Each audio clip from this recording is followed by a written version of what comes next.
মাটির নিচে চাপা পড়ে থাকা শিশুসহ বাকিদের সন্ধানে ব্যস্ততা ফায়ার সার্ভিসের। স্থানীয়দের নিয়ে মাটি সরাতে ব্যস্ত সিটি কর্পোরেশনের পরিচ্ছন্নতা কর্মীরা, তাদের সঙ্গী সেনাবাহিনীও। উদ্বেগ উৎকণ্ঠায় চেয়ে স্বজনরা, এই বুঝি দেখা মিলল প্রিয়জনের। ৬ ঘন্টার বেশি সময় তাদের দেখা মিলেছে, তবে নিথর দেহের। মাটির নিচ থেকে একে একে উদ্ধার হয় নিখোঁজ ৩ জনের লাশ।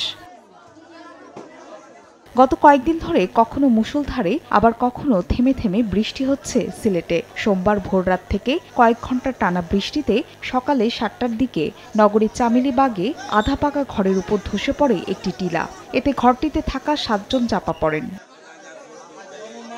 খবর পেয়ে ঘটনাস্থলে উদ্ধার কাজ শুরু করে ফায়ার সার্ভিস ও সিটি কর্পোরেশনের পরিচ্ছন্নতা কর্মীরা।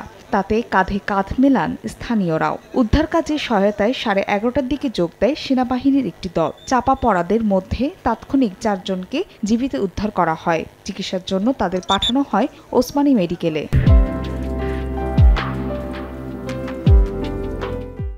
বৃষ্টিপাতের কারণেই ভূমিধস হয়েছে। আমরা সাথে সাথে খবর পাওয়ার সাথে সাথেই আমার ইন্সপেক্টর তদন্ত সহ একদল পুলিশ আমরা ঘটনাস্থলের সাথে সাথে পাঠাই। উপরের মাটির ধসের কিন্তু এখনো সম্ভাবনা আছে, তো এখান থেকে আপনারা যারা সিভিলিয়ান আছে তাদেরকে সরিয়ে ফেলাটা কিন্তু এখন জরুরি। যে টিলাগুলো রয়েছে ঝুঁকিপূর্ণ, প্রত্যেকটা টিলা আমরা আইডেন্টিফাই করে আমরা লাল পতাকা কেটে দেবো, যেন এখানে ঝুঁকিপূর্ণ ঘোষণা করে মানুষ অন্যত্র যেন নিরাপদ আশ্রয়ে যায়, সেটি আমরা ব্যবস্থা করব। আধা পাকা ওই ঘরটিতে 3টি পরিবার থাকতেন বলে জানা গেছে। গত 3 দিনে সিলেট জেলায় 221 মিলিমিটার বৃষ্টিপাত রেকর্ড করেছে আবহাওয়া অফিস। এতে মেজর টিলা সহ নগরীর বিভিন্ন নিচু এলাকায় জলাবদ্ধতাও হয়। সময় সংবাদ, সিলেট।